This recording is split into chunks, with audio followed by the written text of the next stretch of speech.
अररिया में भारतीय communist party ने धूमधाम से अपना 96वां स्थापना दिवस मनाया। स्थापना दिवस को लेकर जिला मुख्यालय में एक कार्यक्रम का आयोजन किया गया, जहां पर विभिन्न संगठनों से जुड़े लोगों ने कार्यक्रम में शिरकत की। कार्यक्रम की शुरुआत पार्टी का झंडा फहराकर किया गया। स्थापना दिवस कार्यक्रम में सैकड़ों की संख्या में पार्टी के कार्यकर्ता भी मौजूद दिखे।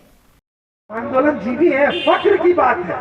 वो तो हमें बुरा कहने के लिए कहते हैं कि जब तक अत्याचार रहेगा तब तक कम्युनिस्ट पार्टी और लाल झंडा उठाए हुए तमाम पार्टियों के लोग तब तक सड़क पर निकल के अत्याचार का विरोध करते रहेंगे।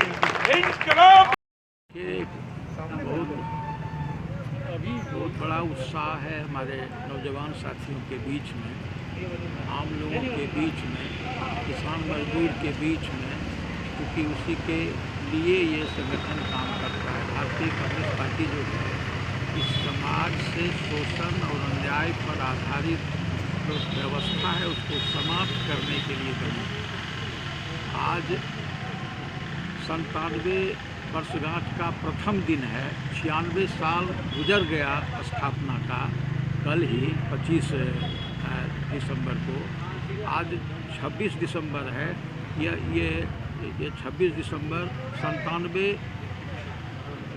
स्थापना दिवस के रूप में इन्होंने शुरू किया है आज। और इस अवसर पर जो उल्लास है पूरे देश के अंदर में, हमारी पार्टी की जो शाखाएं हैं, ये पार्टी की जो जहाँ कहीं भी कमिटियां हैं वह अपने कार्यालयों को सजाती है और वो अपने साथियों को संबोधित करते हैं। इस दौर में जो भी उपलब्धियां हासिल हुए हैं, आज क्या क्या चुनौतियां हैं उनके सामने, इस पर वो साथियों को बताते हैं और उनसे सहयोग करने का, पार्टी संगठन को और मजबूत करने का आह्वान करते हैं। यही है संदेश।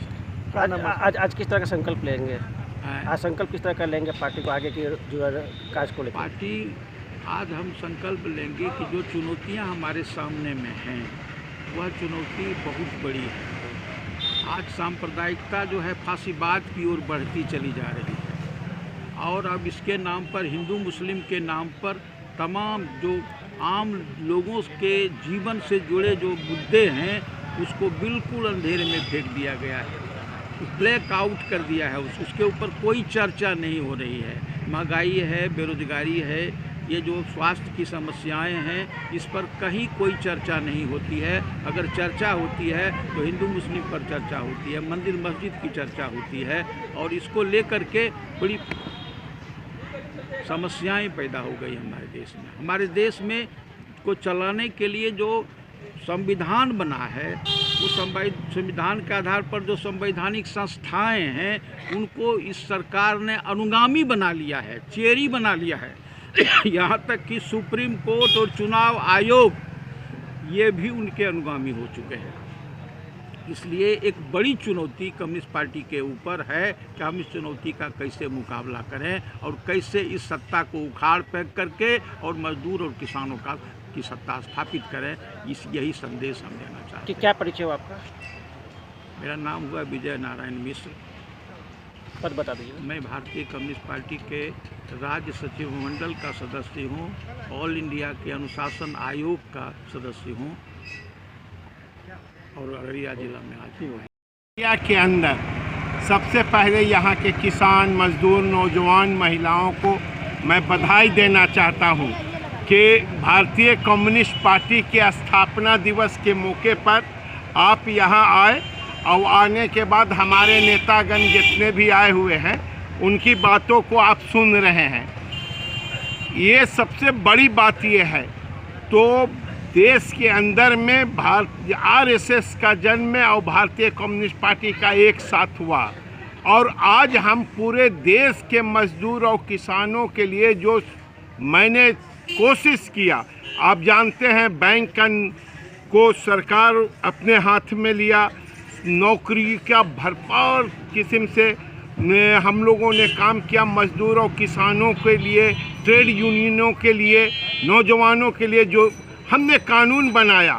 आज उस कानून के बाद आरएसएस का आज चेहरा सामने आ रहा है। सुपौल में विभागीय मनमानी के विरोध में शहर के तमाम ई रिक्शा चालकों ने 2 दिवसीय हड़ताल कर प्रशासन से पहल की गुहार लगाई है। सदर बाजार के गांधी मैदान में इस शहर के तमाम ई रिक्शा चालकों ने एक बैठक कर 2 दिनों की हड़ताल पर जाने का निर्णय लिया। आपको बता दें कि राजद के जिला प्रवक्ता अनुज कुमार आड़े के नेतृत्व में ई रिक्शा चालकों का ये 2 दिवसीय हड़ताल था। रिक्शा वाले आज यहाँ बैठक के हमको सूचना दिए, हम यहाँ आए तो जितने भी समस्या है उस समस्या बताने का काम किया। इसका समस्या है कि जितने भी रिक्शा है रोड पे जब चल रही है तो उसको पकड़ के लाइसेंस के लिए रजिस्ट्रेशन के लिए चालान काट दिया जाता है। ये गरीब आदमी है, रिक्शा चला के अपने घर चलाने का काम करता है, पेट भरने का काम करता है, अपने बाल बच्चा को भरण पोषण के लिए रिक्शा चलाने का काम करता है और उसको पकड़ के चालान काट दिया जाता है। जितना ई रिक्शा का दाम नहीं उससे ज़्यादा चालान कटना पड़ता है। उसका लाइसेंस के लिए चालान करता है तो रजिस्ट्रेशन के लिए चालान करता है। इसी के विरोध में जितने भी रिक्शा वाले हैं यहाँ बैठे हुए हैं और इस समस्या को लेकर बैठे हुए हैं। इसीलिए हम यहाँ आए हुए हैं। जब तक इस समस्या का निदान नहीं हो जाता है तब तक हम लोग जो है ई रिक्शा वाले के साथ हैं। ये निदान करवा के ही रहेंगे, चाहे जहाँ तक जाना पड़े ई रिक्शा वाले का निदान करेंगे। कल तक हड़ताल 2 दिन के लिए हड़ताल पे है, आज भी और कल भी हड़ताले पे रहेंगे। आपके आने से पहले एसडीएम और ई रिक्शा नहीं आया था, हमको मालूम नहीं है। ई रिक्शा वाले जितने भी हैं वो हमको बुलाए और अब जितने भी समस्या है वो रखने का काम किया। उसके समस्या को सुनना मेरा फर्ज है और जो जब तक मेरे आदमी का यदि जो भी करता है उसकी समस्या होगा तो हम उस समस्या सुनेंगे और उस समस्या को जो पहल करने का काम करेंगे। और अब बात करेंगे गया की। कहते हैं कि सच्ची लगन और मेहनत से सफलता जरूर मिलती है। जी हाँ, ये वाक्य सच कर दिखाया है डॉक्टर मेघा रानी ने, जिसने दरभंगा MBBS परीक्षा में टॉप रैंक हासिल की है। डॉक्टर मेघा रानी ने गया के रेलवे क्वार्टर्स में रहकर पूरी लगन के साथ पढ़कर अपने मुकाम को हासिल किया है। जी किए हैं complete MD general medicine. MBBS के बाद होता है, MBBS के बाद कंप्लीट किए DMCH से PG जनरल मेडिसिन में MD का डिग्री है। उसमें अभी रिजल्ट आया, उसमें पास हुआ। ये सफ़र आपको तय करने में क्या क्या कठिनाइयों का सामना करना पड़ा? एक तो कंपटीशन जो है उसका लेवल हाई रहता है मेडिकल फील्ड में, तो उसके बेसिस पे तो खैर रहता ही है टफ। और साथ में मतलब बहुत अच्छा मतलब नॉलेज होना चाहिए और अच्छी जगह से मतलब कंप्लीट कंसेप्ट का क्लियर होना चाहिए, तभी जा कर के कंपटीशन क्लियर हो पाता है। पेरेंट्स का कैसा सहयोग मिला इसमें? हाँ, मतलब मेरे तो सबसे पहले फर्स्ट टीचर गार्जियन जो हैं मेरे पेरेंट्स हैं। मेरे मम्मी पापा दोनों लोग बहुत हेल्प किए हैं यहाँ तक पहुँचने के लिए। हर तरह से हम लोग अभी तक हेल्प करते हुए आए हैं, इसलिए हम यहाँ तक पहुँच पाए। फैमिली बैकग्राउंड आपका क्या रहा है इधर पर? कहाँ से शिक्षा ग्रहण किया? स्टार्टिंग से हम गया से ही पढ़े हैं। गया में पहले तो सेंट आंस स्कूल है उसमें किए, फिर 10th किए हैं DAV कैंट एरिया से गया से, और प्रेम मेमोरियल स्कूल से 12th पास किए।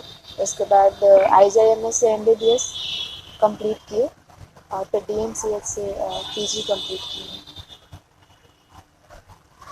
श्रेय किनको देंगे इस मुकाम हासिल किए?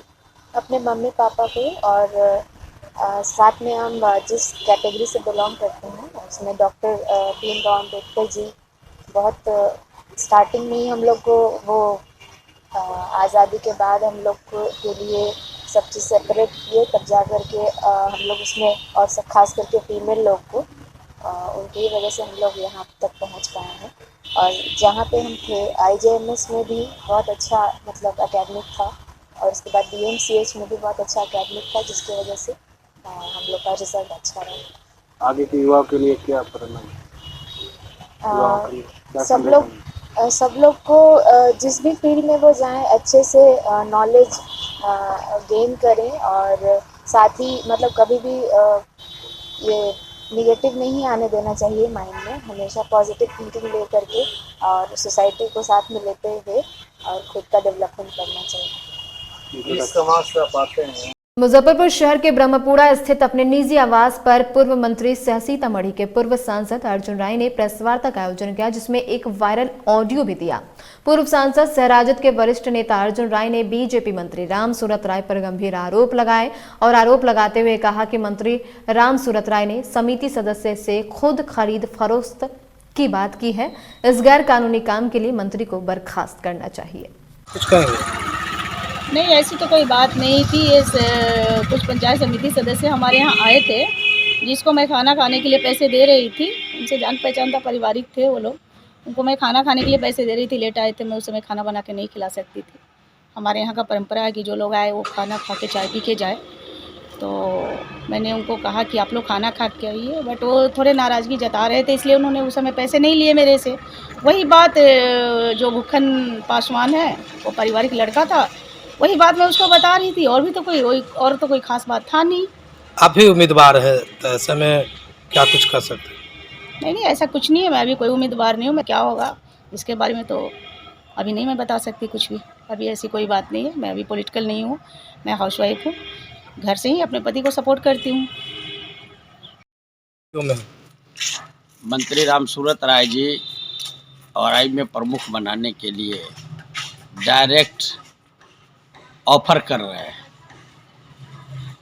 और ऑडियो में पंचायत समिति सदस्य को बोलते हैं कि आपका सारा सिस्टम ठीक कर दूंगा और आपका सामान आपके घर पहुंच जाएगा। यानी कि वो सीधे खरीद फरोख्त के लिए ऑफर कर रहे हैं, जो कानून के प्रतिकूल है। मुख्यमंत्री नीतीश कुमार जी को चाहिए कि ऐसे मंत्री को बर्खास्त करे जो शराब से लेकर खरीद फरोख्त, रिश्वत देने की डायरेक्ट बात करता हो। फिर सुशासन किस बात का, ये सरकार किस बात की, ये नैतिकता किस बात की, ये सूचिता किस बात की। तो इस सरकार में खुले छूट है कानून को तोड़ने की, मंत्री के द्वारा, सरकार के लोगों के द्वारा। मुख्यमंत्री जी को चाहिए कि ऐसे मंत्री को अविलंब बर्खास्त करे और 5-7 पंचायत समिति के सदस्यों को पटना अपने आवास और होटल में इन्होंने किडनैप करके रखा है। इन पर किडनैपिंग का केस होना चाहिए, इनकी गिरफ्तारी होनी चाहिए और अविलंब मंत्रिमंडल से इस ऑडियो को सुनने के बाद मुख्यमंत्री जी को इन्हें बर्खास्त करना चाहिए। तब लोगों का कुछ भरोसा श्री नीतीश कुमार जी के सुशासन पर होगा। अन्यथा यह सुशासन के ढोल पीटने वाली सरकार के मंत्री और सरकार में जो लोग हैं वो खुलेआम घूस रिश्वत देने लेने की बात करते हैं, देते लेते हैं, शराब के कारोबार में जुड़े रहते हैं। इसलिए मुख्यमंत्री जी का जो घोषणा है शराबबंदी का, वो ज़मीन पर लागू नहीं होता है। क्योंकि लागू तब होता है जब सरकार के लोगों में वो चरित्र हो, या शराब से दूर हो, रिश्वत घूस से दूर हो। जबकि सरकार के मंत्री ही खरीद फरोख्त की बात कर रहा हो और उसके मुख्यमंत्री सुशासन की बात कर रहा हो, दोनों आपस में विरोधाभासी है। इसलिए मुख्यमंत्री जी को इस ऑडियो सुनने के बाद अविलंब निर्णय लेना चाहिए और इन्हें मंत्रिमंडल से बर्खास्त। और इसी के साथ इस बुलेटिन में इतना ही। तमाम अपडेट्स के लिए बने रहे बिहार न्यूज़ के साथ। नमस्कार।